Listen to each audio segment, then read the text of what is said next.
I got to get the up NYC and get my little yachties. Are you going to get the little yachties? Yeah, need them, man. Slow just hit me back, hopefully. Uh-oh. Nah, we got them little yachties. They a play off of the old, I think the old LeBron Air Force. The patent lovers. Yeah, the joints we used to rock. Yeah, the joints we used to rock. They brought took a them little bit shits of that. back and put the little Yachty logo on there. That's Shout out to Little Yachty, a real sneaker collector. Shout out to Wale. I'm talking about rappers. 21 Savage got an ill collection. Offset got a mean collection. I mean, guys, we always hear you. We always hear Fab. We always hear Fat Joe. Clark Kent. I'm just talking about in it, man. I don't got a mean collection, man. My collection I'm nowhere. Yo, Jada, you buy a lot of sneakers. I don't even know where you put them at. You might have a house for sneakers. That's PJ. That's PJ Tuck. Yo, shout out to PJ. Yesterday in the huddle, he pointed down to the mellow PE 10s he had on. He seen me with what I had on yesterday. The low what top you had on 13s. Your feet? Those is 12s or 13s. The mellow 13s? No, I had on one of the classics, one of them joints. But PJ Rec, he supposed to be listening to tips. He point down so I can see his joints. He like, I see you, Kiss. I said, no, he been flexing hard. He be killing. And he's like a size 15. No, actually, he's a 13. He's a 13. So whatever mellows I got, they like size 15. Yeah. Like I never could wear them. Just like the jackets, I just collect everything with the Nick colorwaves. I even rocked the Cleveland. Remember when they had the black joints with the Nick colors? I don't know how Cleveland made a Nick colored sneaker joint. Yeah, Jordan. But no, you remember the Cavs they had the blue and orange uniforms back with Elo and Mark Price in them. And that's what they got. They got the Nick, I think they're the Force. They got the Nick Force. Crazy. That color wave, the Nick color wave. And that whenever I wear it with some Nick shit, but they quick to Cleveland to hit me up like, yo, that's a Cleveland wave. Don't think it's the Nick. From the cage to the stage, Chris Brown, $6 million bail for allegedly throwing a bottle. $6 million. They made his bill 6 M's? 6 million. This on your own recognizance in New York, you out. I seen guys for murder get out on their own recognizance. 6 million.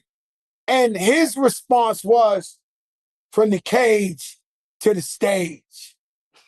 They ain't gonna stop that bag.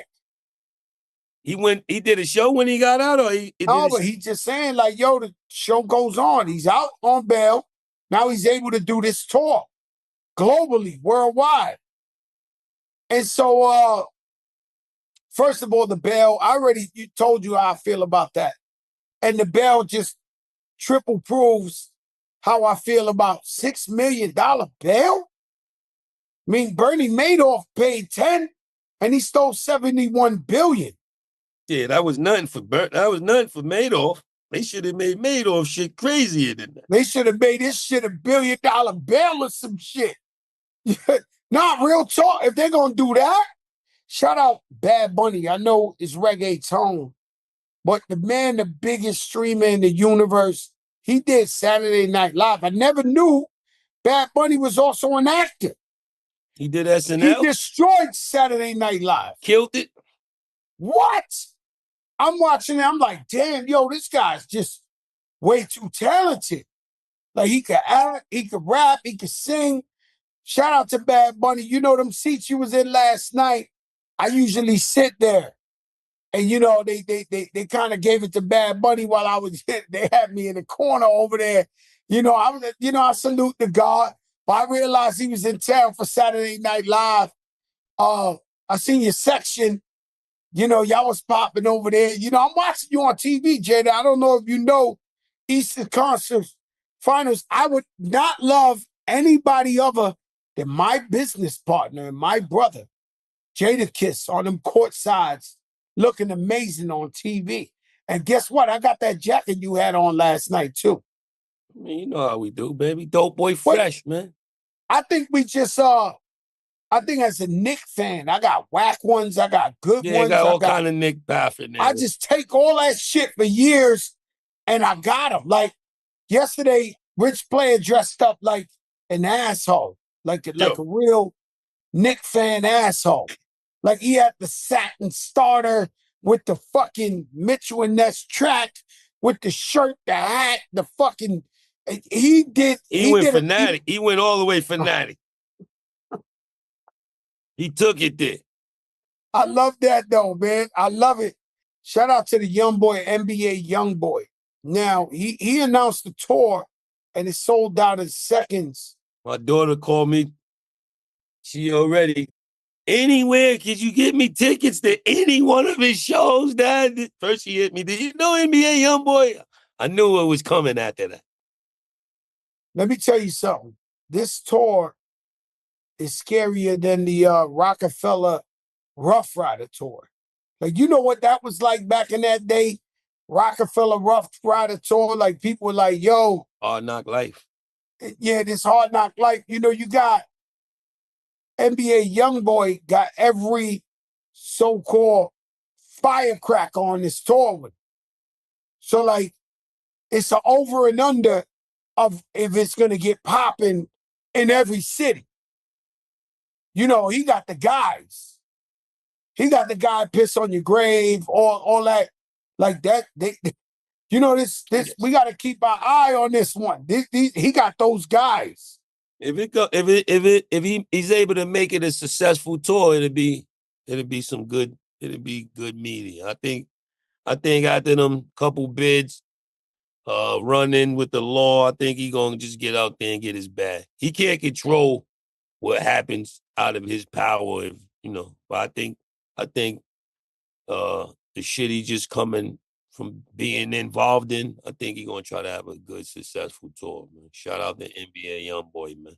What's these guys? Girl, you know it's true, but that ain't hip hop. Milli Vanilli. Don't you know Kevin Lyles got writer's credit for that song? Yo, let me tell you. Did you ever know that? Yo, Kevin Lyles is the writer for Milli Vanilli's that Milli song. Vanilli, shout out Kevin Lyles. Milli Vanilli was actually dope.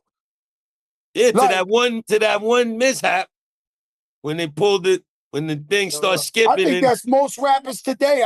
When I go to these young boy shows or I got shows with them, they not saying one word. They letting the shit play and they just ad-lib they shit.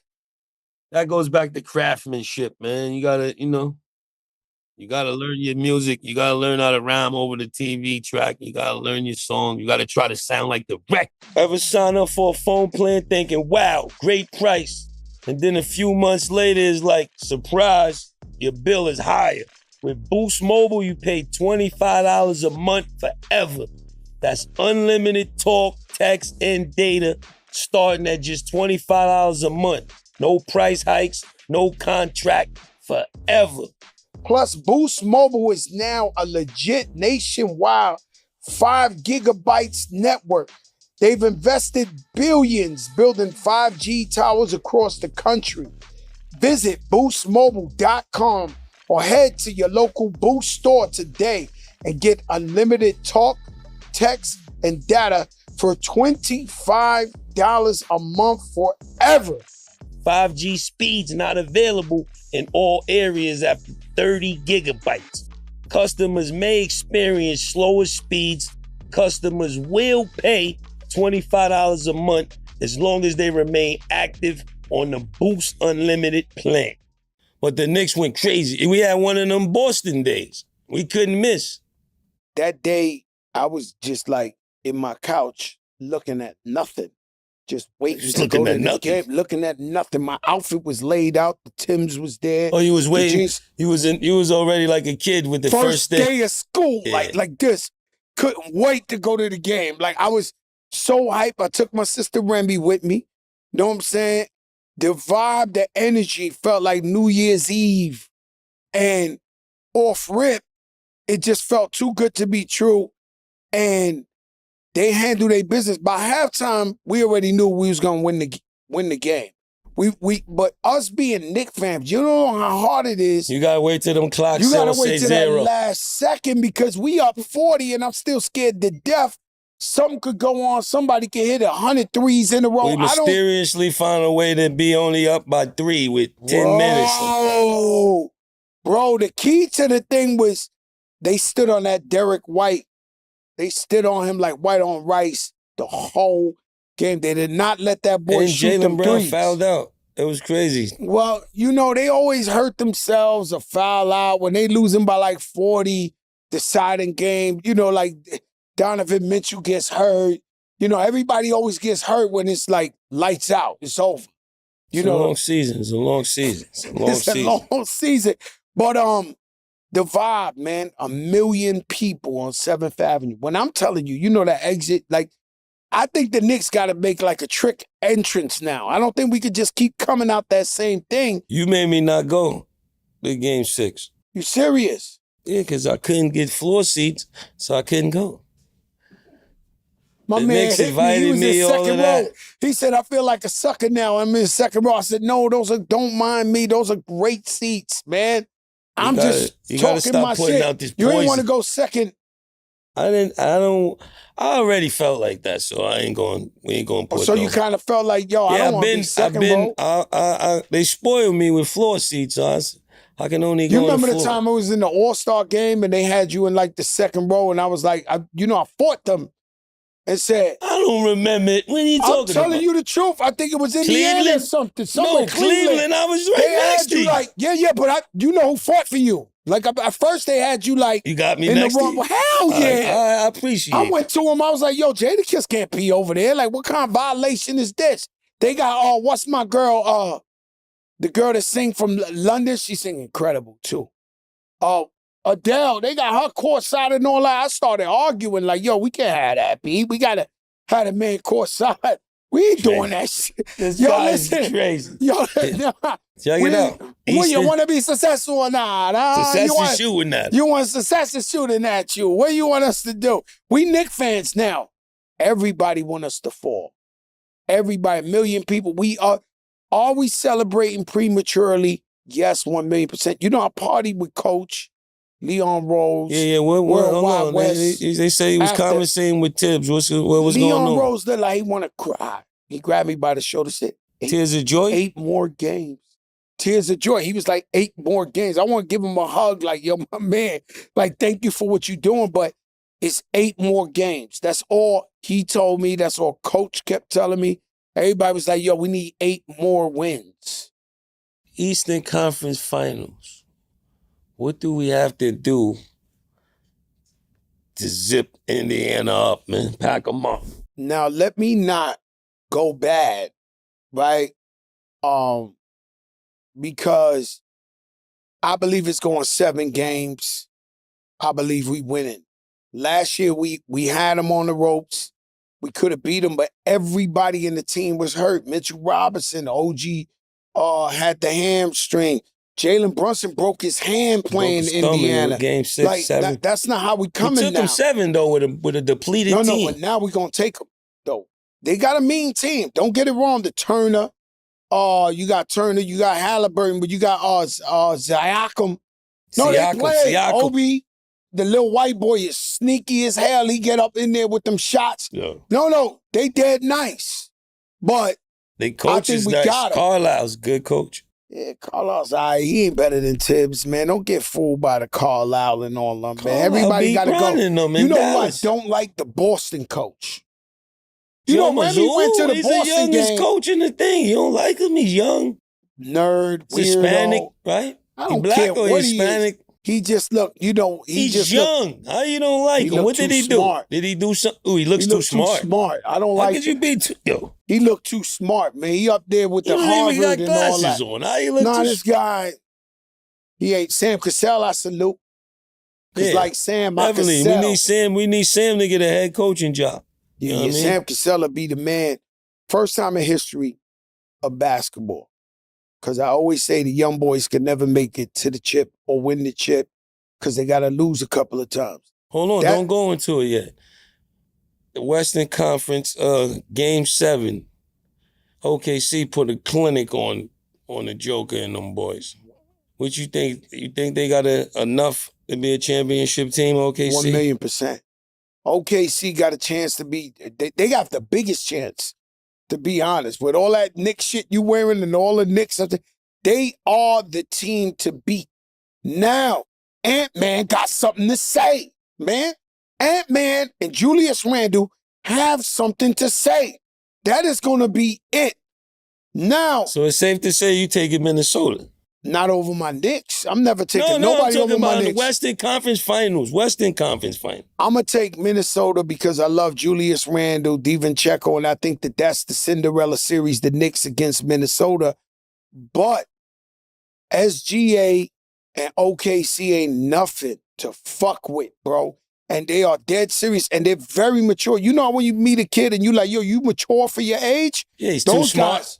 Like the guy oh, yeah, he's smart. Yeah. SGA is cool under any type of pressure.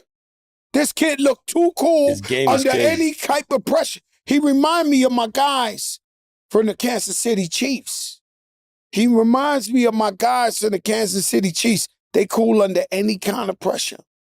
Any kind of pressure. SGA, that's the series, right? They wasn't cool under the pressure when the Eagles did past Super Bowl. Yeah, but what I'm trying to tell you is when you face Tom Brady. It was all that cool shit I did. Listen, man. And when you face Tom Brady, you look him in the eye, you barely lose, then you come back and you win 2-3 championships in a row.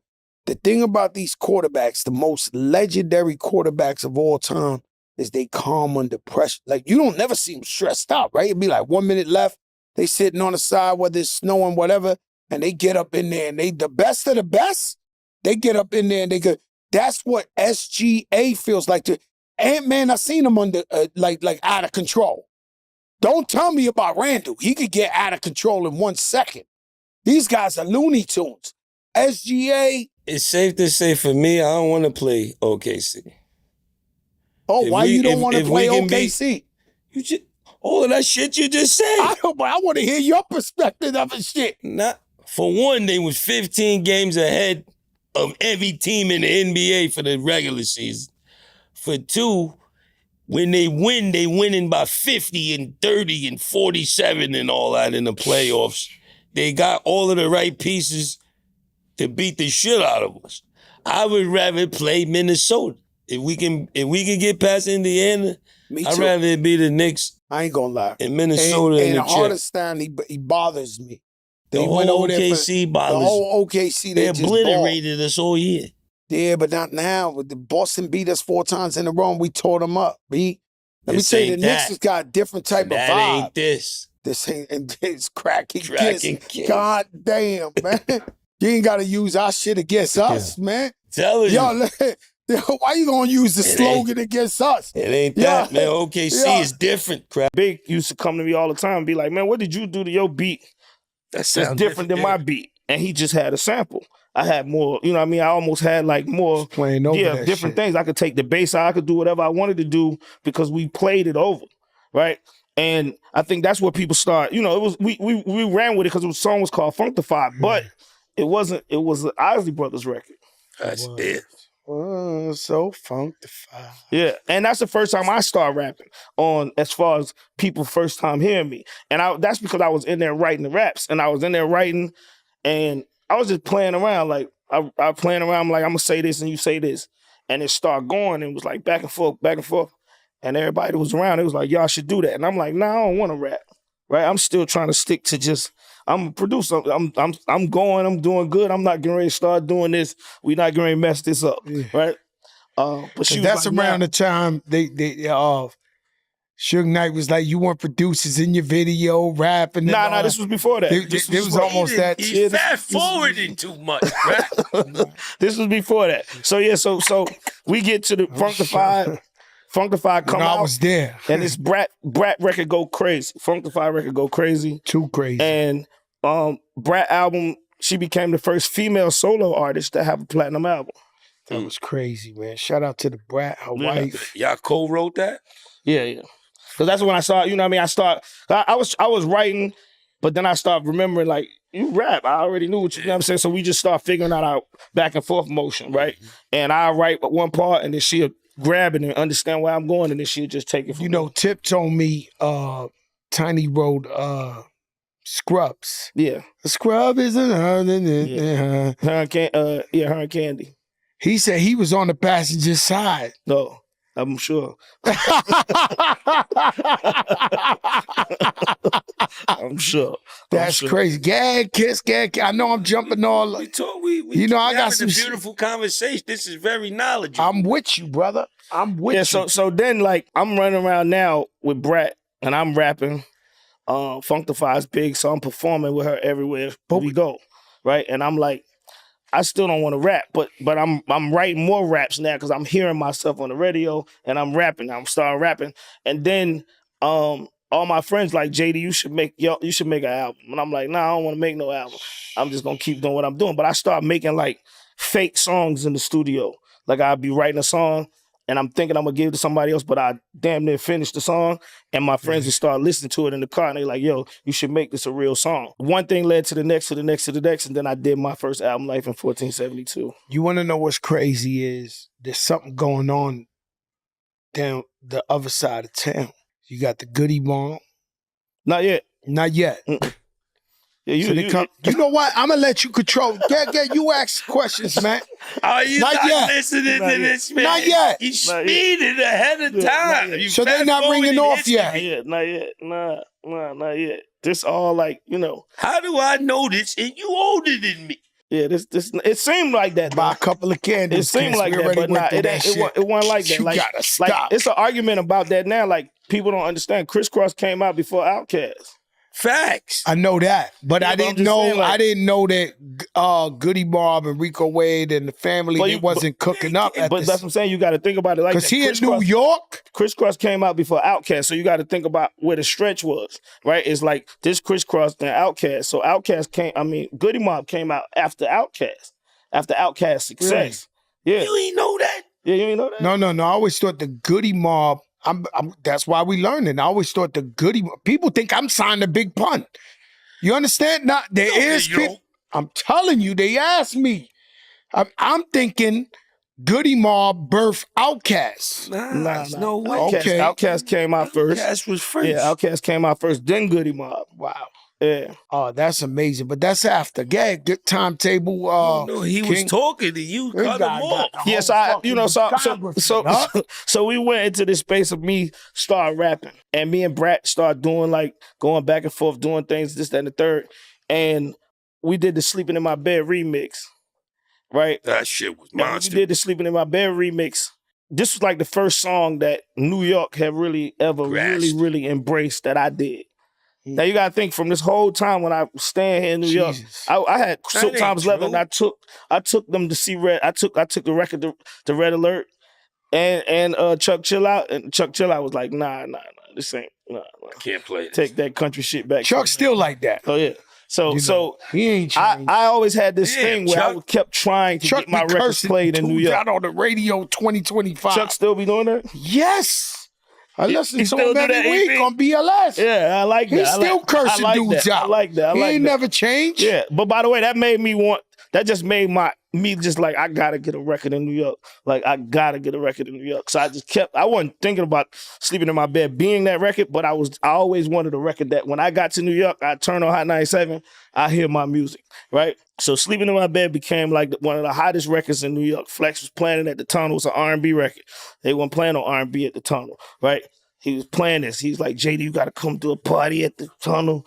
Sleeping in My Bed is going crazy, right? So Sleeping in My Bed going crazy. And then we had the photo shoot, The Great Day in Harlem. Remember I was there. With all the rappers out there. All of y'all was out there, right? Looking like a baby on a fucking picture. That's in my store right now in the Bronx. Yeah. You looking like a baby out there. Yeah, so we come to New York and go to Harlem, do this, and then that's when I met Hov, right? And on my way to the shoot, I'm listening to the Clue tape, and Hov took the Sleeping in My Bed beat, and he took my cadence of Y'all Want to Dance, I'm going to Make You Dance. He took all of that and did a freestyle. So then I'm in the car like, oh, this nigga know me. Yeah, he fuck with you. I'm like, he really know me. He done paid attention to my whole shit. So I wasn't thinking like when I seen him, I'm gonna say, let's make a record. But somewhere in my mind, that's what happened, right? So when I seen him out there, I'm like, yo, I heard you just do my whole little flow on that Clue tape. You need to come to Atlanta, we make a record. And he's like, all right, he gave me his number. So I went back home. All my mind was that I'm gonna make this record with Jay-Z. That's all I was thinking about. I'm gonna make this record with Jay-Z. I didn't know what the record was gonna be, but I'm like, I'm gonna make this record with Jay-Z. Long story short, he came to Atlanta, and I went to pick him up. And when I'm driving to the airport to pick him up, I'm listening to Can't Knock the Hustle. And when he say deep in the South, kicking up top game, I'm like, he's talking about me. Who is he talking about? I'm riding, I'm thinking he talking about me. He say switching 4 lanes, I'm switching. By the way, I'm in a Bentley. Oh yeah, you caked up by then. Yeah, I'm in the Continental T, by the way, not just a Bentley. Continental T. You know what I mean? I'm in the Continental T, going to the airport to pick him up. Nah, you on I'm all out the window. I'm driving like this. I'm doing everything he's saying in there. He's switching 4 lanes, screaming through the sunroof, money and everything. I'm like, this is me. I'm definitely telling you, that's all I'm saying. He talking about me. So as soon as he come out the airport, I say, yo, I'm going to sample this part. This going to be our song. And he's like, all right. And he's thinking about what I'm saying. And then all the way down the street to my house, down Old National to my house, he just got quiet. And I guess he zoned in on his verse. Started writing his He ain't verse. even hit a beat. I ain't played no beat for him. I had an idea. When we got to my house, I hit the beat and I said, this is what we gonna rap over. He's like, all right, let's go. I'm ready. And I was like, what? Yeah, that's crazy. How this work? And I thought the shit was gonna be trash. Jada would have moved into your house. Jada take his time. He'd have moved into your house for a month before he gave you that verse. You crazy? Jada take his time. There you go, capping. Now you really I'm capping. I done flew to Atlanta for other shit and went in the studio and gave him verses. Yes, yes. Is that a fact or not? Yes. Ladies and gentlemen. I gotta fuck with the guard. But my thing is, he's one that can catch me. Come over, kiss it. Money lay this ain't for a me. thing. Drop this for the brat. Money ain't a thing. It's one of the ones. Up here, it felt like that was the mergence of down south in New York. Like it was. You know, it felt like that was the shit. It was. And y'all was talking that shit legendary. Great. You know, whose idea was the video and all that? The video was crazy. Everything about that. It was me, Hov, and Free. Shout out to Free May. Yeah, we was trying to just figure out how to do the dumbest shit we could possibly do at that particular point in time. You know what I mean?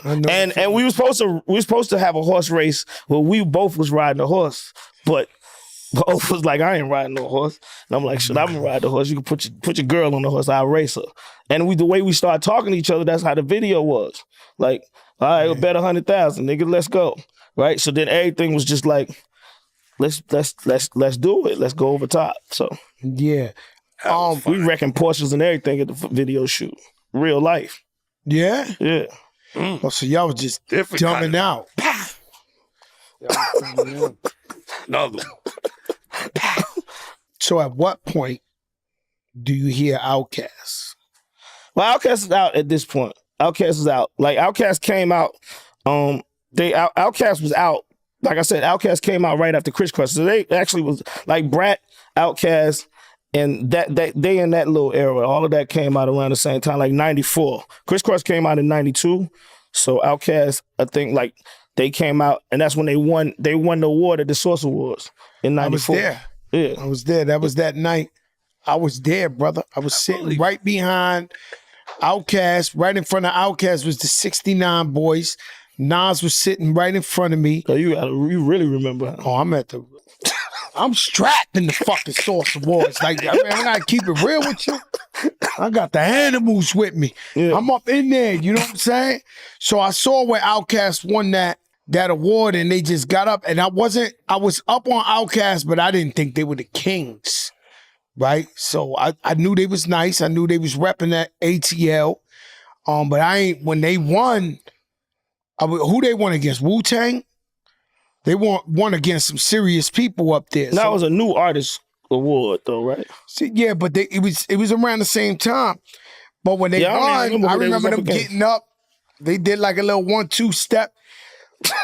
They went, because they didn't think they were going to win in New York. Yeah. So when they won, that was a major, that was like Biggie on stage going, Brooklyn, we did it. We made it. Right? It's like when Outkast won, if you wasn't there, you in the ATL, you seen when they won that on TV? I was there. Oh, you was there? Yeah. So what that must have been like in the whole entire South, where they like, the South got something to say.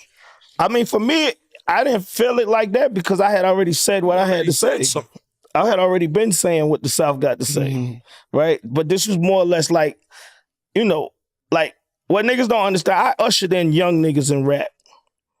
When I brought Criss Cross in the game, it was no young people rapping. Young people didn't even want to rap, right? It was all old niggas. So old niggas would never give young niggas no credit.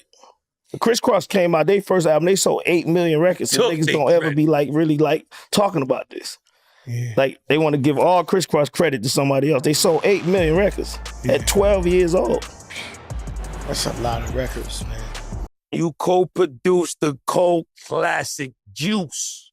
Hell, did you do that? So Juice was the first movie I worked on. So I worked with, I never worked with Ernest Dickerson. He directed, bless you. But the producer, Moretz, the guy's last name, he also went on to do like amazing movies. He came to me and he said, look, nobody's responding. This is early 90s. Nobody's responded to me because hip-hop movies was kind of whack in the early 90s. It's calling people. Nobody's called. He might have called you. Nah, we good. We good. So he goes, we got this movie. Can you come help it? Can you rewrite it? I go to the office. It's called Juice. I'm helping him rewrite it.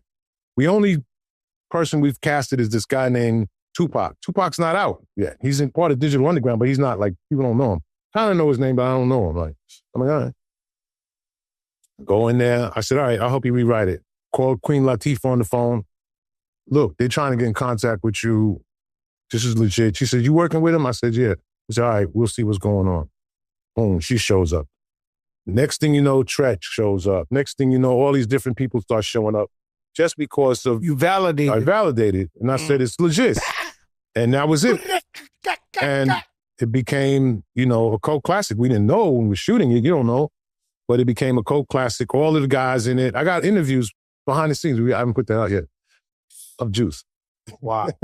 Terrell Brothers is there. You know what? Terrell Brothers was there. Yeah, they was with Rodamez. Yeah. They was with Rodamez. You know, we kind of like hate social media, even though, you know, because we came up at a time where there was no social media. But through social media, I learned a lot of things. I never knew Tupac walked. All the shit we bigging up A$AP Rocky and all these guys for right now, Tupac was in the Versace show, walking the runway. All right. And Versace. That's not the one where he had the shirt off. It's not that. Nah, he walked up in the show. He had, you know, of course, Quincy Jones' daughter, Kadada, right, which was his fiance. Girl. Yeah. She must have plugged him in, but he was there earlier than anybody. Yeah. And Tupac, when he was Tupac, was walking the runway. He was out there in France, and they said people couldn't get enough of it. Yeah, he was a serious guy. And when we shot the Juice, you know, you have the Winnebago, the thing. Girls are lined up outside the Winnebago. It's crazy. I'm like this. You see women that you know, you're like, really? That's what you're doing, Mom? Word. You know, I went to a concert and Big Daddy Kane was performing. How about this one? You want a cap one? You want a yo, yo, yo?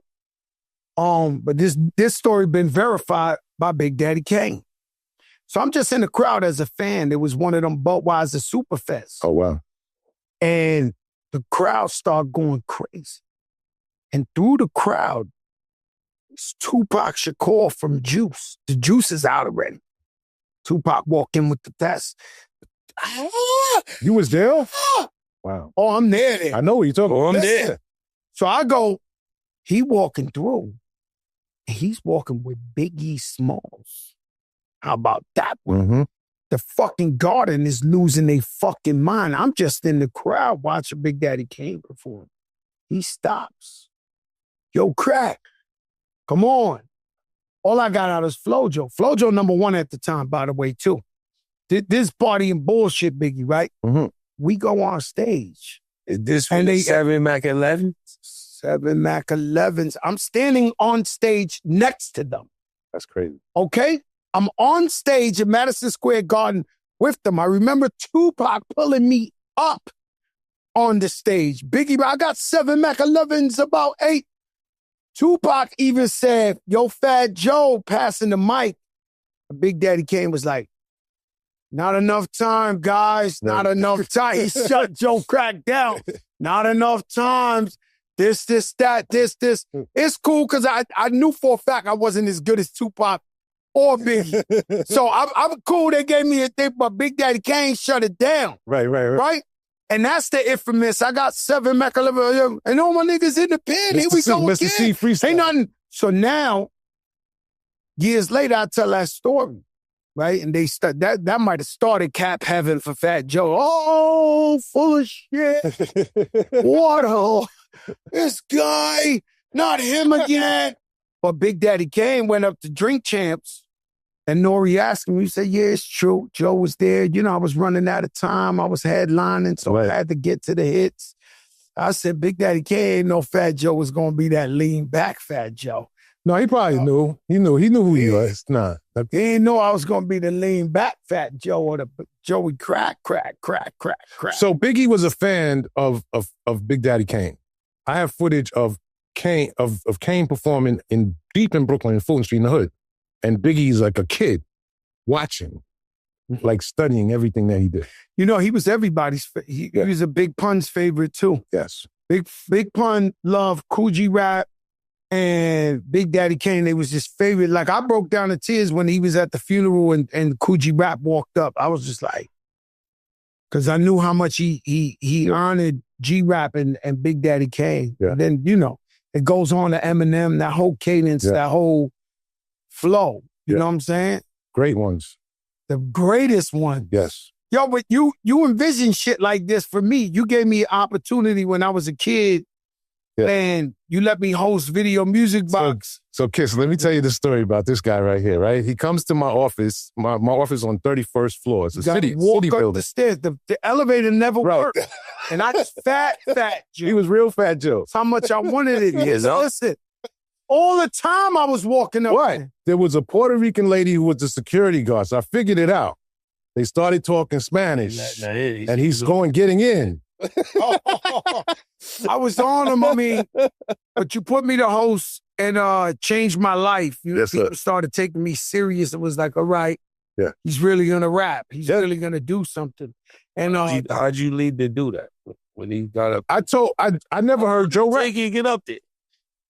Yo, I remember, if you could ever remember the scene in Carlito's Way when the fat dude was in Carlito, I would use, by the time I got up there, my shit was like, hey, Ralph. Hey. He'd be like, where you going today? I'm like, I don't know. He said, I want to go wherever you're going. And that's what we did. And we took him to wherever, you know, I'm hosting something, we doing whatever, Video Music Box somewhere. We took, remember in New Jersey, they booed you. Zanzibar. They didn't have a rec. You remember, right? Zanzibar. Oh, if you wasn't from Jersey, they hated you. I don't care who came there. And Joe got on, and before he could get 2 words out, that happened to me in L.A. too. 2 weeks later, Flo Joe comes out. Everybody's happier. And I told him that. I said, wait till your record drops. It's going to be different. Once that Flo Joe hit that Richter scale. Yeah. You know, the fix was it. You know, Ralph ran this. He ran all of it. You know, that Flo Joe was on every day. Yeah. Man, that shit was like, you know, I'm a worker of video music. Imagine your worker puts out a heat rock. He had that shit ringing off. This is Flo Joe by Fat Joe on Video Music. And I hear him tell the Cap stories. He exaggerates a little bit. A little bit. Just a little exaggeration. But I was there for some of those things when it happened, so I know some of it is true. I know a majority of it is true. Most of it is true. If I tell you 100 guys, it might have been 25. I'm going to keep it a buck, but that's about the only thing I can see with Cat, because all my shit is backed up. Got receipts. There is a lot of guys who took smacks to the face out there that y'all call the biggest legends in the world, that they wearing it well, and they're looking at this show and they're like, that boy is not lying. I'm telling you the truth. There's a guy, somebody had to get punished. If I'm telling you these stories, I robbed the gym, I punished this one or this. Somebody's father was punished out there and knows it. It knows. It knows it. You know what's crazy? I'm gonna ask you something. You don't have to have a comment. I don't have to have a comment, but no, I'm just keeping it a buck, right? Because I don't really know enough of the brother to really elaborate, but I could tell you from my perspective, being in the hip hop game for so long. But I see the guy finesse 2 times. Oh shit! I seen his mom's on there. I don't. Let me talk and then maybe chime in. I ain't chiming in. I'm just listening. Go ahead, because I seen this. So most of us in hip hop grew up poor, struggling. To this day, I got family members that live in the project. I gotta cut you off before that, because there's some like assholes in the comments that think I grew up like the Huxtables. You know what I'm saying? I don't know what the fuck is wrong with these people, but coming from where we come from, it's a beautiful thing to have both of your parents. Yes. I know in rap, they see all of these people. We had both of our parents. Do that mean we wasn't in the street? No. Do that mean our household, we had gold spoons? No. My mom's she bust her ass. My pops was on drugs. He was able to shake back. I was outside doing shit. I was smart in school. I was athletic, but I was outside. Just ask the people. Just ask the cops. Just ask any fucking body you want to ask. For some reason, these people you can't be standing up to your word if you have both of your parents. Are you some type of asshole? It's a blessing to have both of your parents if you can have both of your parents. Illiteracy. Illusion. It's like, these Illusional records. Yo, listen, if you a bum, don't comment on made niggas, all right? Tell them again, crack. If you a bum, don't comment on made niggas, man.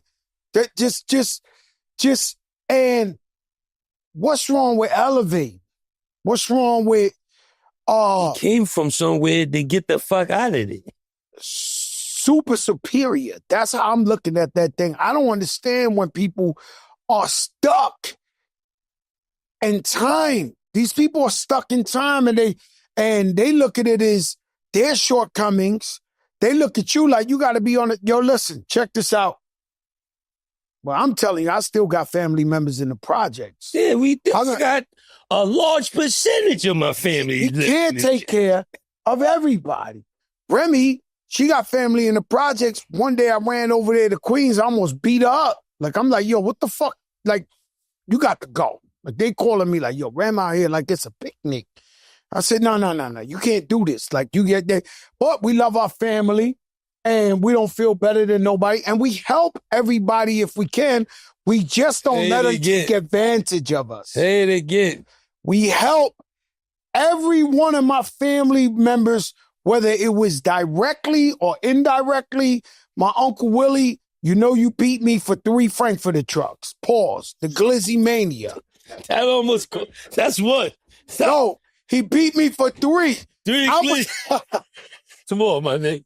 3 Glizzy Frankfurter trucks is great. Nah, he was telling me he's going to have a Frankfurter truck outside the hospital. I give him the money, never seen the truck. Year later, yo, Joe, I'm trying to get a Frankfurter truck. I play it off like I ain't give him the money. I gave him the money again. He never got the truck. The 3rd time, I give him the money, but he beat me out of 3 Frankfurter trucks, right? He let him keep catching them with Rich. He wasn't there. My point is, everybody in my family has found a way, not because they know I'm not the one, but they leaned on maybe some funerals, maybe some this, somebody catch cancer, they sick, and I come through with a silent check. I keep moving. I've done that all for my family. And my moms and pops, I paid their bills for 20 years, bought them a house, bought them everything, just took care of them forever, right? Till they died, right? With that saying, right, I look at this video of 2-time Finesse's mother, right? And I don't know you, Finesse brother. 2 times. He switched. He called it 2 times Finesse. I don't know you, brother. I don't know your background. I don't really know the story. What I do know is that I have crazy family. I have scandalous family.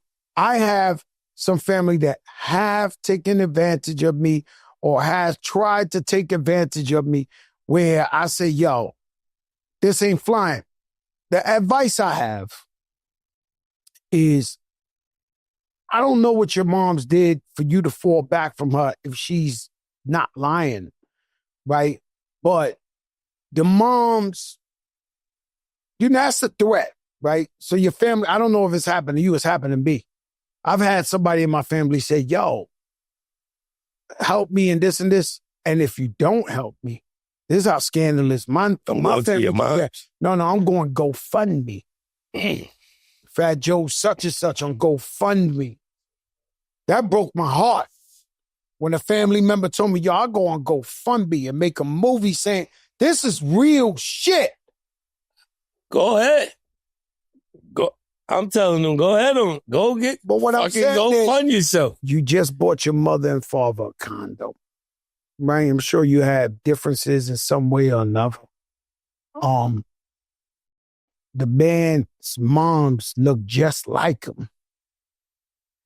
And if I'm judging her comments, it didn't sound ratchet, scandalous, and nothing to me.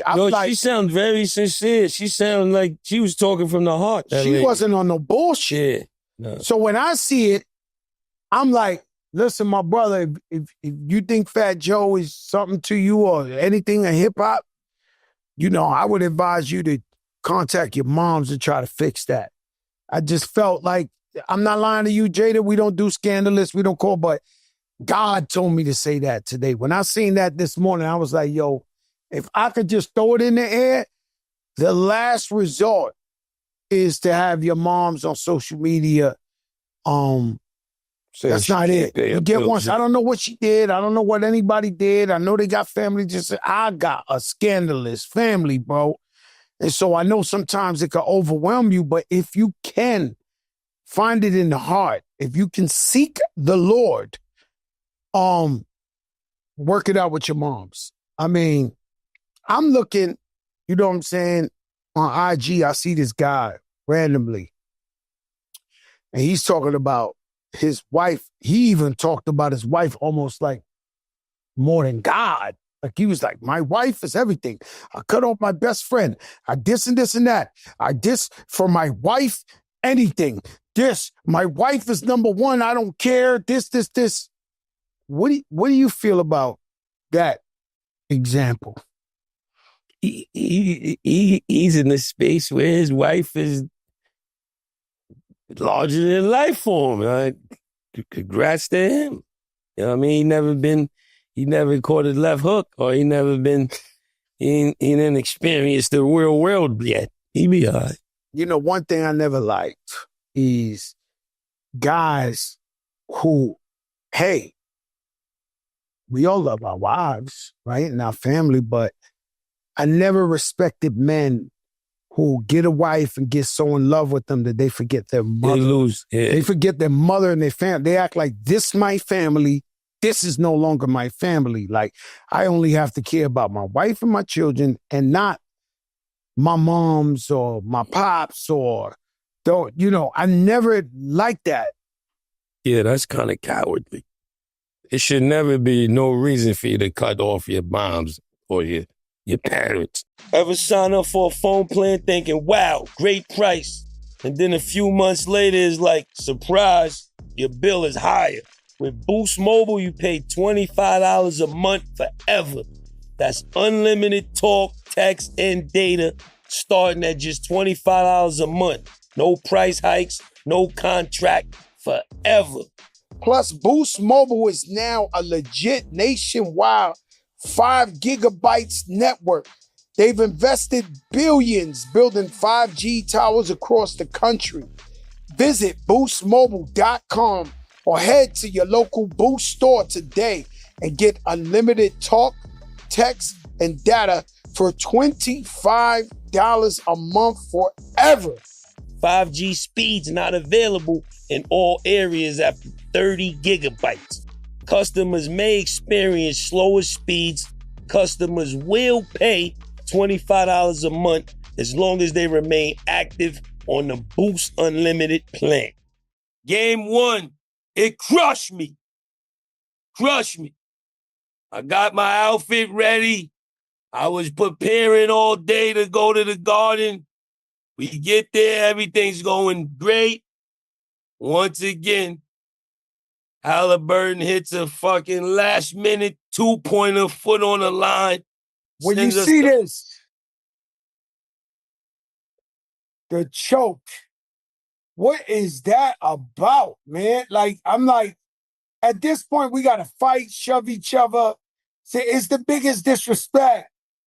That's worse than Trey Young throwing the dice on the floor, man. We got the curse. We got a jinx. We got a jinx and a curse on us, Lord. Well, I wasn't there, Jada. You know, they usually That might have blame been me. it. We needed No, you no, again. Jada, they usually blame me.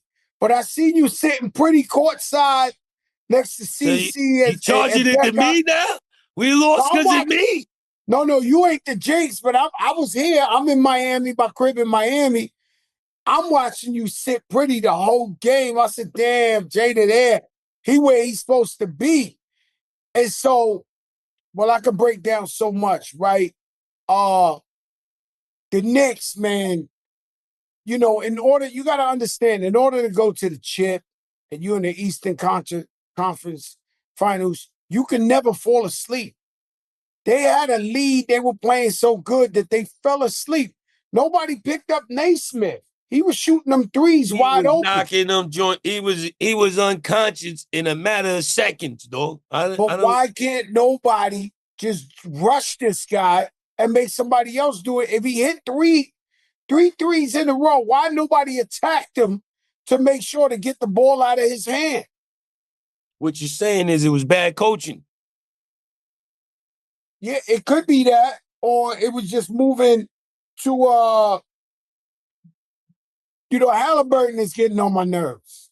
Like I'm getting on your nerves.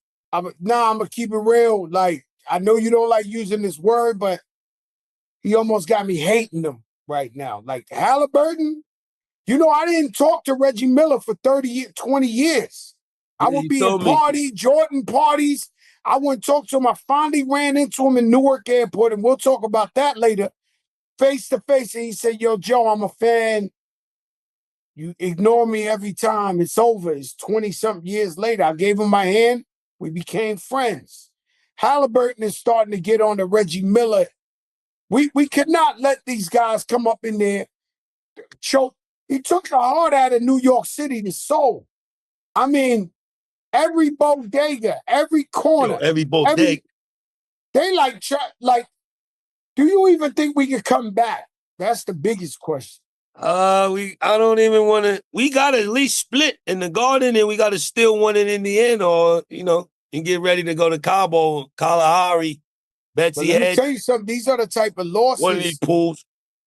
Look, if they shut us down, the wildest city in the world, what do you think they did to the Knicks? How deflating was this loss right here when you know you were 14 in the last 2 minutes and they come back to tie it, then win in overtime? It crushed me, dog. It crushed me. Being in the building, then watching it on TV today, the shot went off the camera. When it bounced, it went out of the damn arena. And that was the luck of the Irish. That was crazy. We got to stop. Like that was a destined shot. Like, that shot, come on, bro. He couldn't have called that shot off the back of the rim, went to the sky, came back down, went in. They got to stop with that. My thing is, for the first time in my career of being a fan, I wanted and I thought of breaking my flat screen. The first time in my life. When I see these guys after the Super Bowl and all this, they break their TV, bro, I had to walk and look out the window for a second. It was bad. It was really, really bad. Like, it broke my heart in pieces. that loss yesterday because I know those be the type of losses that, and OG, right? Let me tell you something. OG had bad body language yesterday. OG wasn't really happy yesterday. When they were subbing him out, OG Let me and tell you, Tibbs you didn't was look right like they there. were You eye right to next eye to the yesterday. coach. You right there. You seeing their faces. Yeah. Let me tell you about OG, right? Not just OG. To me, the hardest sport in the world is boxing, meaning the worst on you. Because you could be 50-0 and somebody knock you out, now you're a bum in every barbershop. Everybody, he's washed up, he took an L. Even me, I'm guilty of it. You got to be perfect as a boxer. So now, OG, I love him. I'm a huge fan. But yesterday, when he missed that one shot, the one free throw, immediately I thought of 200-something million.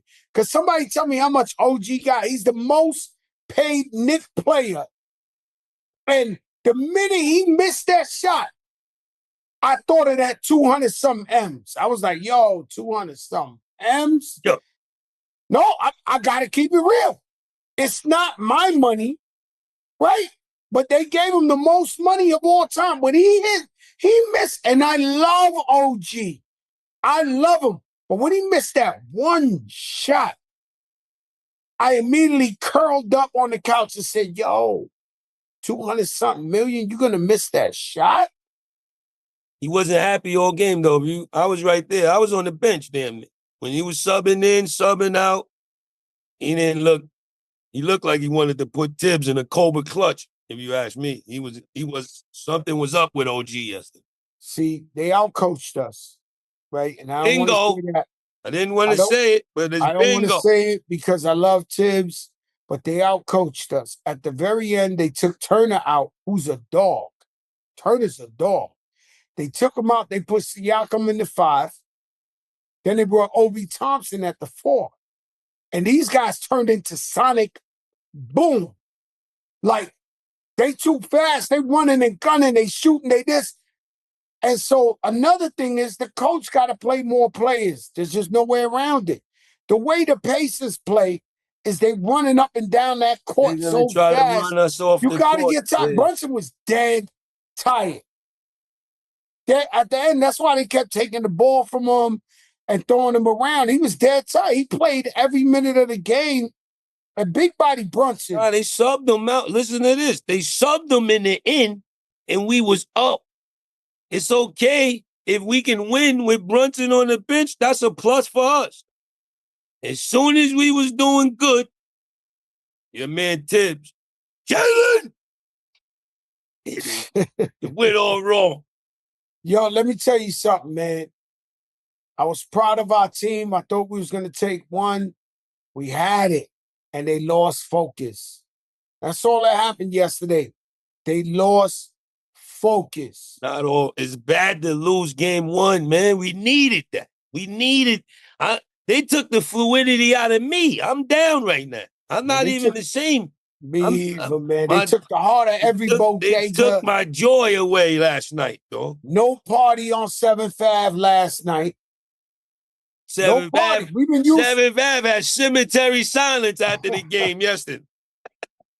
All that celebrating they did yesterday was cemetery silence when I came out of it. Let me tell you something. 7th Ave went into nuclear zone, bro. That shit got cleared out. Like, it was bad last night. And you know the type of party we would have had if we would have won last night? We would have party like we won the damn chip. That's why we might have needed that. We got to get game 2, though.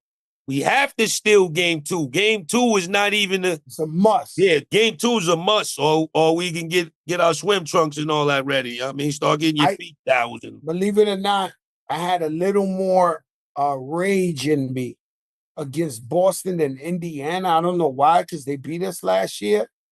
But I'm very upset with Indiana now. Like, I'm really not a fan. And I know that we got to get them game 2. The question is, because everybody want to see New York, Minnesota, Randall, Cat.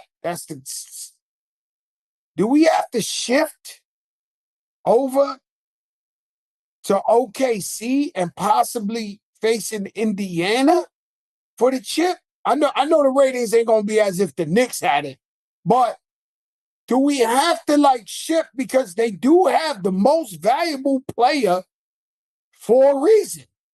SGA. Shout out to Shea for winning the MVP. But like you said, they look. I'm scared. I'm scared of OKC more than anybody. They look unstoppable. They look untouchable right now, Crack. I'm just saying we got to get to them because Indiana's not laying down, bro. They're not going for that. And what I'm saying to you is, you saw SGA's, I'm chilling. I hear his MVP speech from the back of my, I'm listening to him and I'm like, wow, did you see the speech? I just seen a piece SGA? I seen a piece of it. He gave the greatest speech in the world. And the whole time I'm looking, I'm like, damn, I just lost my mom's. Yeah. So I'm listening to him and I'm like, yo, ain't nothing like a mother. I'm getting sentimental, right? Mm-hmm. This guy's talking about this woman and, yo, saved my life. I can't wake up without her. This. The most incredible speech. But you do know at the very end, it was about his wife. It wasn't about his mother. It was his wife, yeah. I'm like, I'm fucked up. I mean, we love our wife. You got to do that? And I was fucked up. It was like your moms, if you're speaking about your moms. I'm listening to the speech. I'm thinking the whole time he's talking about his moms, he turns around, it's about his wife.